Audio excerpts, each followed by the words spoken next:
Hello, I'm Rich Dean with West Coast Collector Cars in Oregon, and today I've got a very cool 1940 Chevrolet Coupe to show you. Now, this one is a hot rod. The restoration that you see here has been done for a number of years, but this is just how you want them to use it, to drive it, to enjoy it. There's a lot of amenities here. Everything is nice on it. Take you around, show you. For example, the paint. Now, this paint is tuxedo black, but I'm not sure I'm going to be able to point it out to you, but it does have a little bit of blue metallic in it, so it really looks cool in the sun. And it has this kind of magenta striping with the bright, vibrant blue and silver, and that was, obviously done some time ago, and you can't feel it. It's under the clear, so very nicely done. Very deep paint.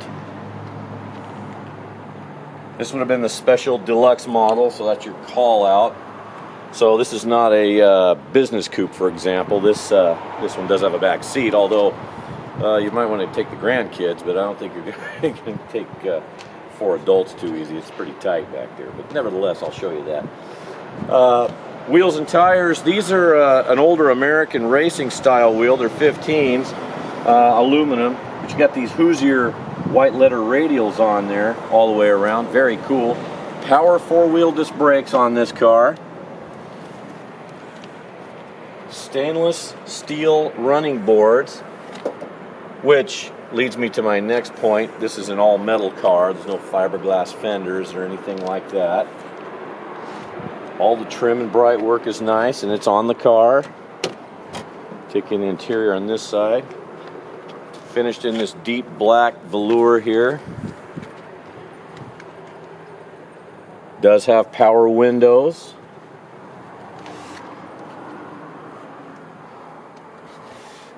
Nice velour bench seating. You got a little armrest here that folds down. Operating clock. Operating tachometer down there in the console. Aftermarket stereo.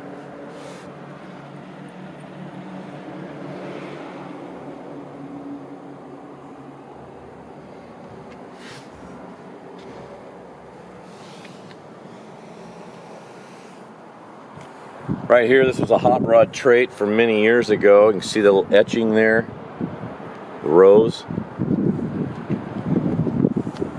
Doors closed nice. Shut lines are nice and even. A little more of that pinstriping. You can see a little better of this graphic here. Kind of brings out the car. Actually, it's kind of a cool color. I think they did a very nice job on it. It looks really cool.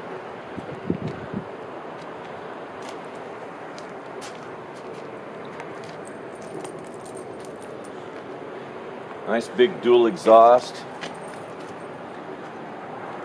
There's a little pull down here, if I can find it real quick, to open the trunk.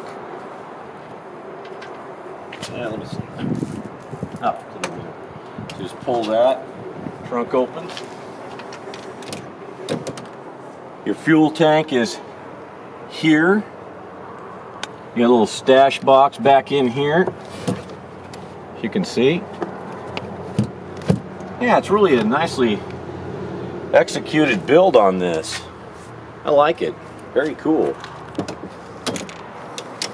Close the deck lid.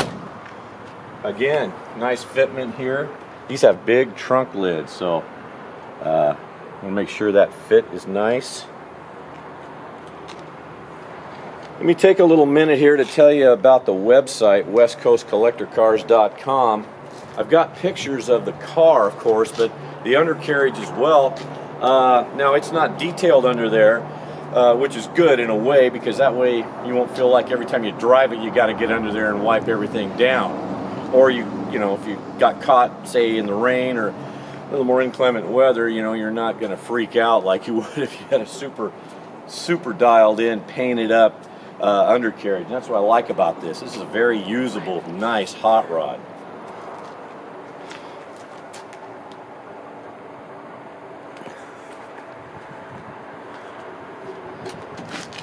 Taking the interior on this side.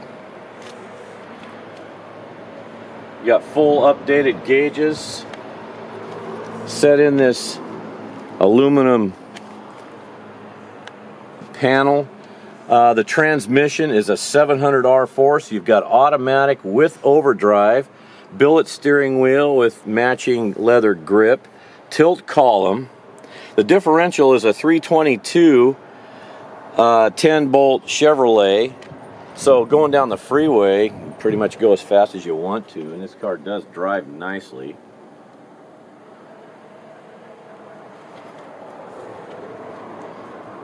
Got an inside hood release, so I'm going to open that since we're here. Emergency brake works. Nice door panels that are embossed.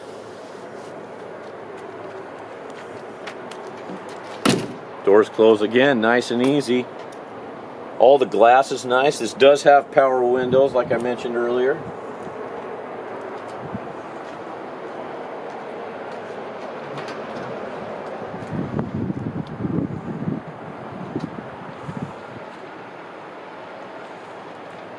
Nice grille and front bumper, pretty much original style up front here.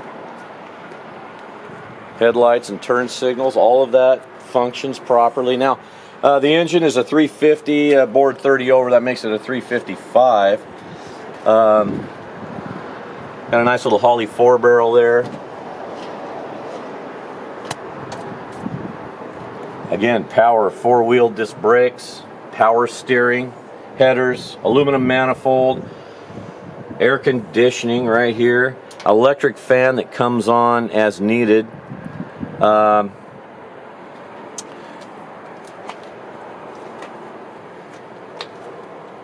Little artwork here.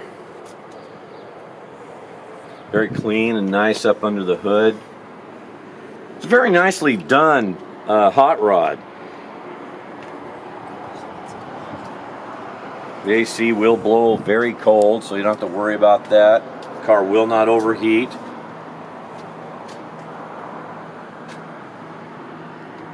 It's got a nice stance to it, as you can see. So what I'm going to do now is I'm going to hop in the coupe. I'll start it. Starts great. Even in the morning when it's cold, fires right up, fast idles like it's supposed to. I'll just drive it around the parking lot a little bit so you kind of get a sense of what it looks like moving under its own power. But I got to tell you, if you're looking for a hot rod that you actually want to drive and want to use and perhaps even use daily, it doesn't get any better than this. This is nice. Oh, I should also mention, I should have, this is independent front suspension, so you got a Mustang 2 front suspension under here. It's not the old style straight axle or whatever. This is independent.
Nice and easy power steering, one hand, no problem. Horn works. I'll show you this real quick. Power windows. Yeah, I mean, this is the way you want your hot rod. At least that's what I think. Windshield wipers work, of course. Everything works, it drives nice, it's got good power, it starts and runs excellent, easy to drive. Man, I don't know what else you I don't know what else you could ask for, but if I can answer any further questions for you about this 1940 Chevy Coupe, don't hesitate to give me a call. Again, my name is Rich Dean, and this is West Coast Collector Cars. My number is 503-851-6763, and thank you for watching today.